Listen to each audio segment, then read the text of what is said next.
warahmatullahi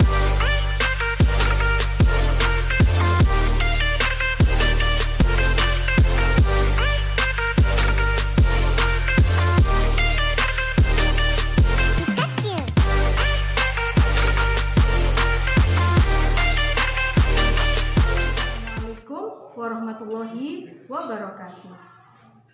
Perkenalkan, saya Almaidah, calon guru penggerak Angkatan 5 Kabupaten Malang.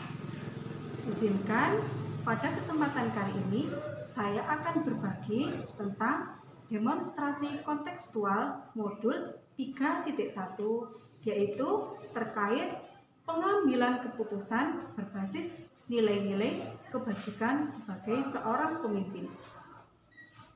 Pada tugas kali ini, saya mendapatkan 3 tugas, yakni mewawancarai 3 kepala sekolah.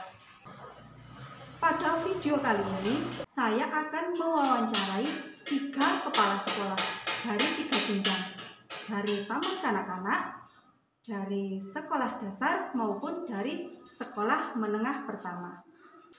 Di akhir video nanti saya akan merefleksikan dari jawaban yang disampaikan oleh para kepala sekolah tersebut sudah sesuai dengan paradigma apa, prinsip-prinsip pengambilan keputusan, dan juga langkah-langkah yang diambil oleh beliau-beliau dalam mengambil keputusan pada kasus-kasus yang dialami, yang terjadi di lembaga yang diampu.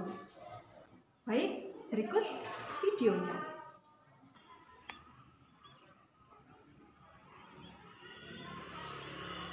Selamat pagi Bapak Lulus. Selamat pagi Bu Alma. Mohon maaf, ini saya Ibu Alma mendapatkan tugas dari pendidikan guru penggerak untuk dapat mewawancara kepala sekolah terkait modul 3.1 tentang pengambilan keputusan seorang pemimpin. Seperti itu Pak Lulus. Mohon maaf, hari ini saya membawa beberapa pertanyaan untuk panjenengan. Saya harap nanti kita bisa bekerja sama untuk dapat saya bisa mengambil pelajaran dari jawabannya Pak Lulus tentang bagaimana nanti saya dapat mengambil keputusan jika nantinya kedepannya saya menjadi pemimpin pembelajaran. Seperti itu, nggih? Yang pertama yang mau saya pertanyakan dengan Bapak adalah di SMP YBPK Penilaian ini, bagaimana Bapak Lulus selaku seorang manajer di sini dapat mengidentifikasi kasus-kasus yang merupakan dilema etika atau rujukan moral yang terjadi di sekolah. Gitu. Baik Bu Alma, sebetulnya jangan manajer lah, paling tidak sebagai pemimpin di sekolah. Kalau manajer biasanya identik dengan perusahaan. Begini Bu Alma, berkaitan dengan dilema etika yang ada di SMP saya, itu kita memang dilema etika mesti pernah kita hadapi, pernah kita lalui dan lalui. Kebetulan di SMP kami, dilema etika yang sedang saya hadapi itu berkaitan dengan ini Bu, tingkat kehadiran Bapak Ibu guru. Tingkat kehadiran Bapak Ibu guru pada saat menerima siswa pagi hari itu masih sangat kurang. Kenapa di situ saya sampaikan termasuk dalam dilema etika? Karena mau kita istilah kita ingatkan, beliau-beliaunya sudah lebih lama dari saya, senior, tidak diingatkan, itu pun nanti siapa nanti yang menerima anak-anak atau istilahnya menyiapkan segala perlengkapan pagi sebelum masuk kelas. Kalau rujukan moral jelas itu nanti tidak usah kita pikirkan lagi seperti itu. Karena kita seorang pendidik nggak mungkin nanti ada benar ada salah seperti itu ya Pak. Baik. Yang kedua, selama ini Pak Lulus, bagaimana panjenengan menjalankan tentang pengambilan keputusan di sekolah ini, terutama untuk kasus-kasus dua kepentingan yang sama-sama benar seperti tadi. untuk kasus-kasus seperti itu Ibu Alma, ini tetap meskipun saya sebagai seorang pemimpin di sini, tetap kita mau apa ya istilahnya meminta usulan atau pendapat dari rekan-rekan kerja yang lain. Jadi kita kolaborasi dengan teman-teman guru yang lain. Kalau nanti mereka sudah kita minta bantuan untuk usulan seperti apa atau masukannya, baru kita sebagai seorang pemimpin kita yang nantinya berhak memutuskan. Oh ini yang harus saya ambil seperti itu. Jadi dari kesepakatan nanti Pak yang mengambil keputusannya seperti itu. Oke. Oh yang ketiga gini Pak Lulus, langkah atau prosedur seperti apa yang biasanya panjenengan lakukan selama ini? Mungkin ini sama dengan yang tadi ya? Ya. Ini koordinasi Bu. Kita sering koordinasi. Itu prosedur atau langkah yang sering kali saya lakukan. Jadi supaya nanti kita enggak saklek dengan kita harus ada masalah seperti ini, tidak harus pemimpin tok yang mengambil keputusan, tapi kita juga koordinasikan dulu, cross check ke bawah dulu, bener enggak ini. Kalau sudah tahu, baru kita bisa ambil satu keputusan. Dengan harapan nanti keputusannya tidak tidak memihak pada satu. Baik.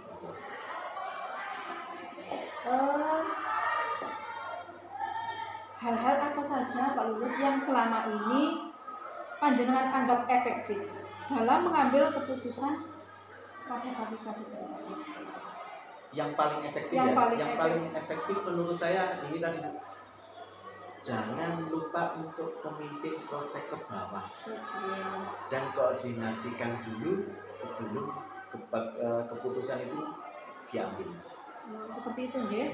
Jadi intinya tetap kolaborasi yang baik seperti itu ya. Iya, betul.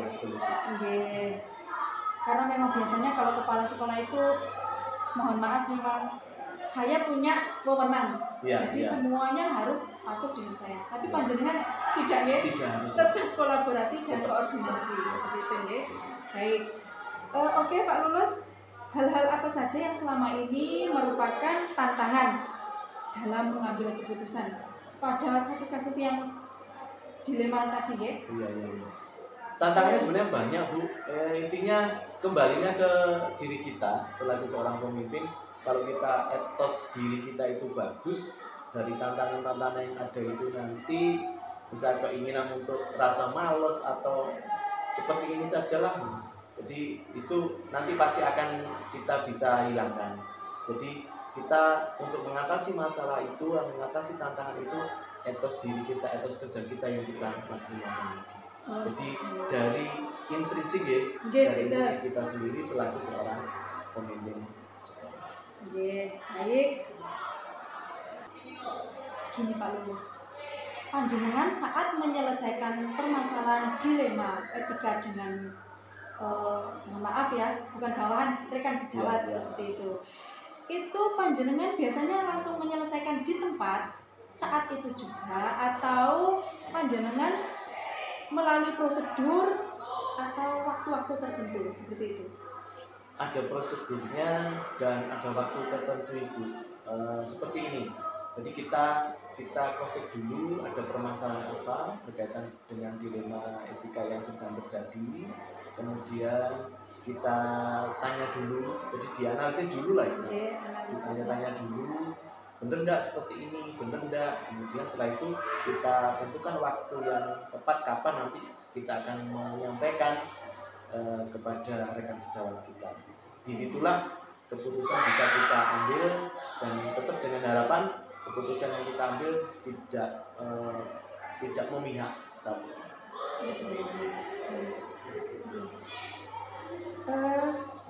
Sekarang seperti ini, adakah seseorang atau faktor-faktor yang membantu panjenengan, yang mempermudah panjenengan saat panjenengan mengambil keputusan pada kasus-kasus dilema etika? Tentunya ini tidak mudah ya.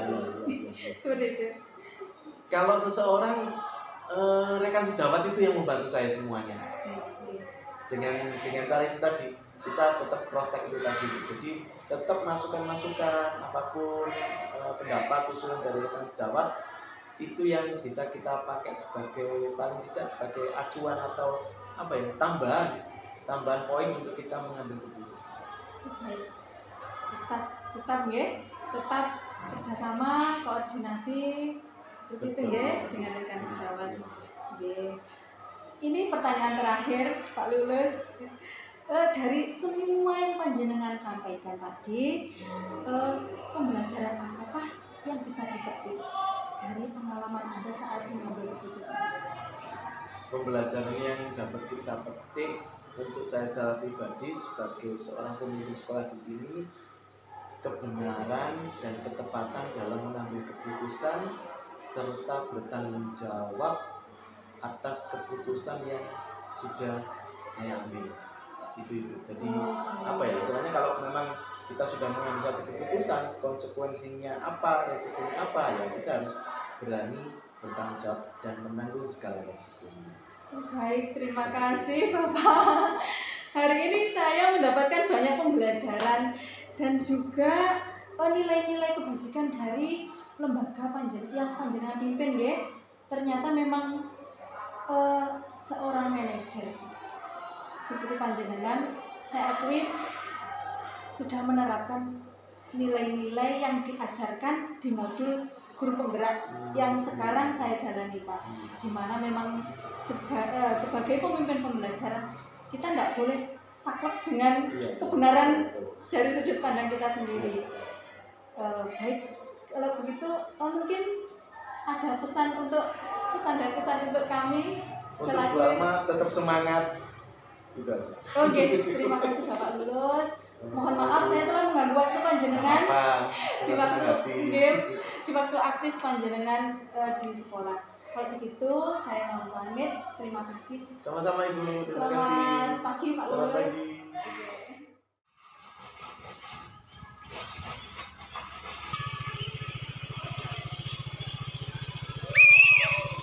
Selamat siang Ibu Suat. Ini mohon maaf, perkenalkan saya Alma Ida.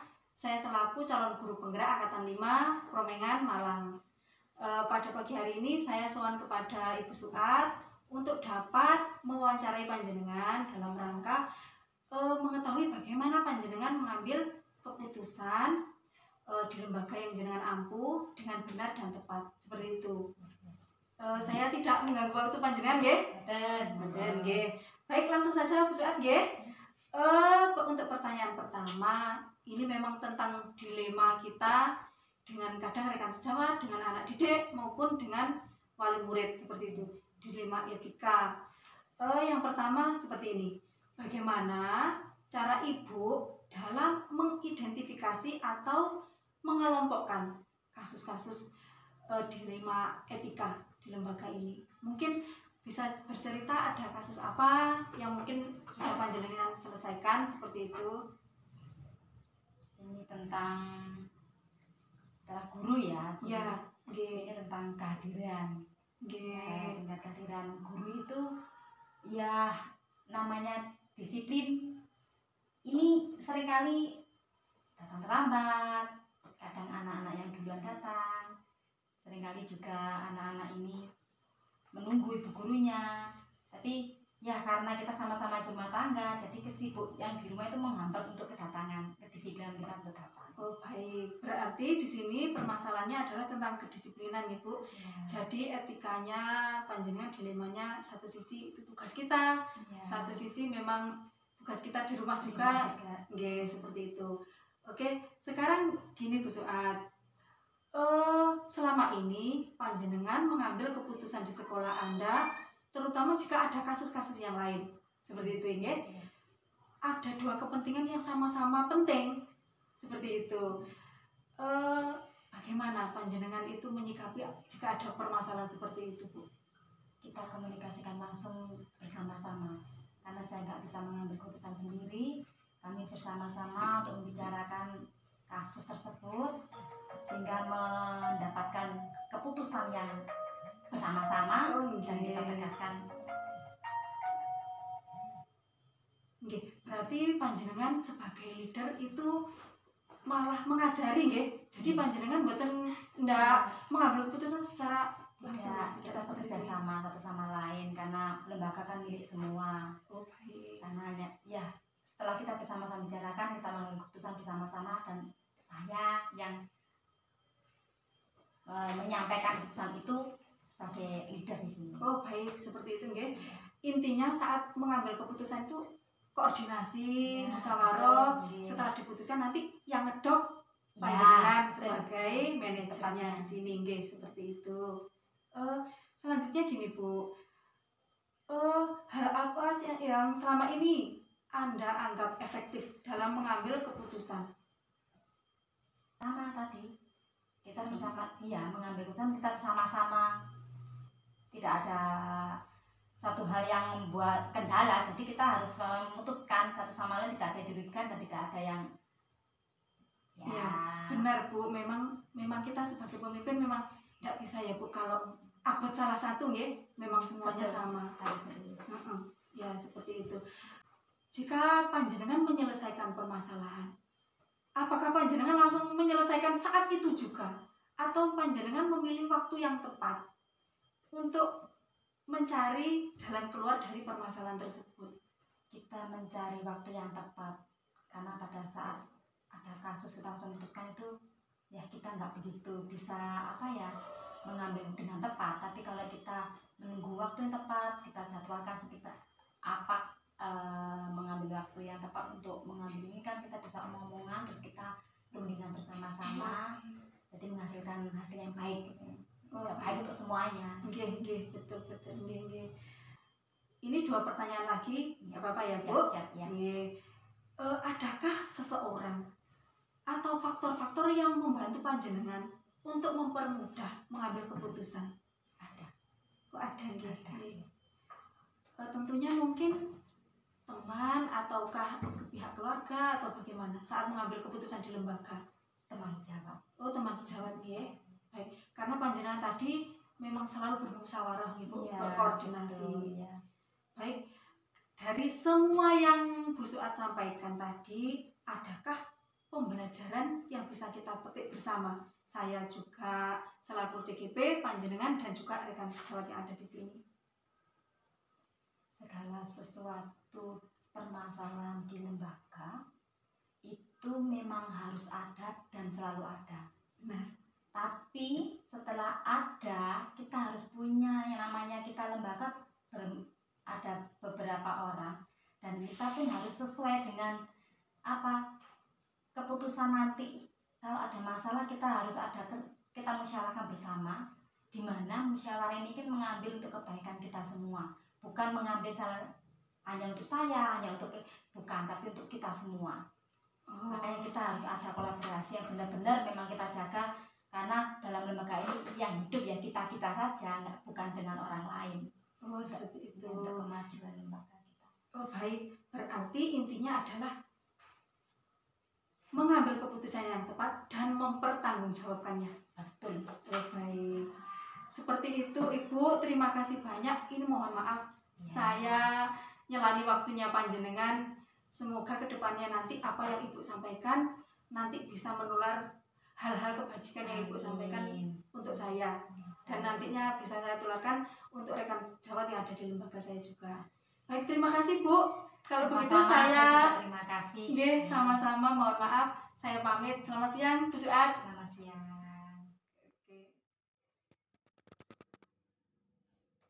Selamat siang Ibu Lolo. Selamat siang. Iya, perkenalkan saya Almaida, calon guru penggerak angkatan 5 Romengan Malang. Hari ini saya sowan panjenengan dalam rangka pemenuhan tugas dari modul yang saya ampu. Saya meminta waktu panjenengan sebentar, bisa nggih? Bisa. Baik, langsung saja untuk pertanyaan pertama supaya kita tidak membuang banyak waktu Ibu yang sangat sibuk seperti itu nggih. Ini mohon maaf, kita akan membahas tentang dilema etika yang dialami oleh lembaga-lembaga di jenjang SD seperti itu nggih. Untuk Ibu Lulus selaku pemangku kepentingan di SD Jambuar 4, kira-kira pernahkah ada kasus-kasus yang itu termasuk di dalam dilema etika? Jadi itu merupakan benar melawan benar. Jadi ada kasus yang benar sebenarnya, tapi di sisi lain itu juga benar. Bagaimana panjenengan mengidentifikasi kasus-kasus tersebut? Waduh, kasusnya ini sangat berat ya. Kalau benar lawan benar, karena semua masing-masing mempunyai kebenaran dari kacamata mereka masing-masing. Kadangkala kebenaran dari si A benar, tapi anggapan dari si B itu belum tentu benar. Karena kacamatanya yang berbeda mungkin ya. Kasus yang di sekolahan kami tentang benar dan benar. Ya. Kalau benar dan benar berarti sudah selesai. Benar semua soalnya. Dan panjenengan harus memilih satu yang itu dapat menguntungkan banyak pihak tentunya, seperti itu. Ya, ini memang harus perlu apa ya? Kita memposisikan di teman kita yang satu dengan teman kita yang satunya gitu, karena mereka beda pendapat tapi masing-masing mempertahankan kebenaran mereka masing-masing, begitu kah? Iya, seperti itu. Apa ya? Itu komunikasi yang pertama. Yang penting itu komunikasi. Komunikasi itu harus nyambung dan lancar. Nah, supaya nyambung dan lancar, kerannya itu juga harus lancar. Kita harus menghilangkan kerak-kerak yang ada di selangnya itu supaya lancar. Kalau lancar, nanti kita bisa apa ya? Mempunyai satu pandangan yang sama. Kalau komunikasinya itu lancar, biasanya kalau komunikasi tidak lancar, malah beranggapan masing-masing punya halusinasi yang berbeda-beda. Betul, akhirnya terjadi perpecahan seperti itu nggih Bu. Akhirnya terjadi crash. Iya. Padahal benar itu tadi. Jadi harus komunikasinya dulu yang kita perbaiki supaya lancar. Dari komunikasi nanti akan ada kolaborasi, masing-masing pendapatnya nanti bisa berkolaborasi menjadi sesuatu yang baik. Oke, baik. Komunikasi berarti. Oke, Ya, berarti komunikasi nggih Bu nggih. Ya. Oke, sekarang mungkin langkah-langkah atau prosedur yang Bu Lolo lakukan untuk menyelesaikan kasus yang kasus tersebut. Langkah yang pertama, kita ajak duduk bersama. Itu. Kita ajak duduk bersama dengan dari hati ke hati, kita ngomong santai. Hubungannya dengan komunikasi tadi, kita dengarkan. Yang pertama, duduk bersama, kita mendengarkan dulu. Mendengarkan semua apa yang benar tadi menurut si A dan si B. Dari situ nanti akan tahu. Kita nanti bisa berkolaborasi tadi. Nggih, iya, saling berhubungan dengan pertanyaan pertama ya Bu ya. Pertanyaan pertama tadi. Baik. Yang selanjutnya adalah mungkin hal-hal apa saja selama ini yang dianggap efektif seperti itu dalam pengambilan keputusan. Kalau pengambilan keputusan, ya keputusan itu harus sebelum diambil kita harus membicarakan, teman-teman semua itu harus tahu sehingga tidak ada miskomunikasi. Betul. Jadi harus tahu dulu, setelah itu kita putuskan. Ada musyawarah mufakat itu tadi. Jadi tidak langsung kita putuskan, tapi harus ada musyawarah dulu, baru kita putuskan, dan semua harus tahu. Oh baik, seperti itu nggih. Tetap musyawarah. Ya, tetap komunikasi lancar. Komunikasi lancar. Baik. Yang selanjutnya adalah ini hal-hal tentang tantangan yang Bu Lolo hadapi saat panjenengan dapat kasus dan dituntut untuk segera menyelesaikannya. Nah, itu tantangannya itu berat juga ya. Itu harus suatu keputusan itu harus, kalau memang suatu kasus yang harus cepat diputuskan, harus tepat. Keputusan itu harus tepat. Nah, ini yang kadang-kadang sulit untuk kita cepat, tepat, efisien, pas. Nah, itu yang sulit ya. Nggih, betul. Itu tantangannya ya Bu. Kira-kira itu Ibu Lolo dalam menyelesaikan masalah pada kasus tersebut, apakah panjenengan langsung menyelesaikan saat itu juga, atau panjenengan punya timing atau mencari jadwal yang tepat, mencari waktu yang tepat? Kalau misalnya soal itu urgent dan yang tadi harus segera mengambil keputusan, ya kita langsung. Tapi kalau masalah itu tidak urgent, tidak penting, ya kita tunggu lereh dulu, baru kita masukin.